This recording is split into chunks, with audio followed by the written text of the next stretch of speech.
Bangladesh south Africa emerging দলের টেস্টের দ্বিতীয় দিনে মাঠে মেজাজ হারিয়ে নেতিবাচক ঘটনার সূত্রপাত করেন সফরকারী দলের স্পিনার ইনোসেন্ট এন্তুলি। বাগবিতণ্ডার পর বাংলাদেশি ব্যাটার রিপন মণ্ডলের দিকে তেড়ে যান তিনি। অসদাচরণের শাস্তি ও ব্যাখ্যা নিয়ে এখনও কিছু জানায়নি বিসিবি।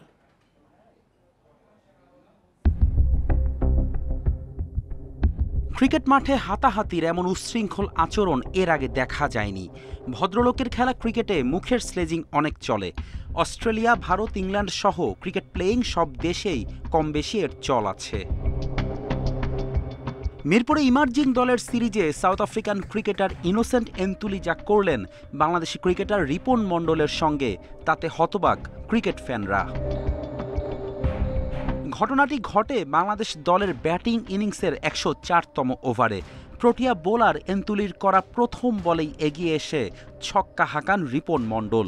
এরপরই রিপনের দিকে তেড়ে আসেন এন্তুলি, ধাক্কাও দেন। রিপন তাকে বারবার সরিয়ে দেওয়ার চেষ্টা করেন। বাগবিতণ্ডার এক পর্যায়ে রিপনের হেলমেট ধরে টান দেন এন্তুলি। পরে সাউথ আফ্রিকার কয়েকজন ফিল্ডার এসে সতীর্থ এন্তুলিকে কিছু না বলে রিপনকেই শাসাতে থাকেন।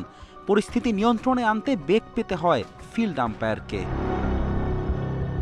প্রোটিয়া ক্রিকেটারের এমন ন্যাক্কারজনক কাণ্ডের পর এখনও কোনো আনুষ্ঠানিক বিবৃতি দেয়নি বিসিবি।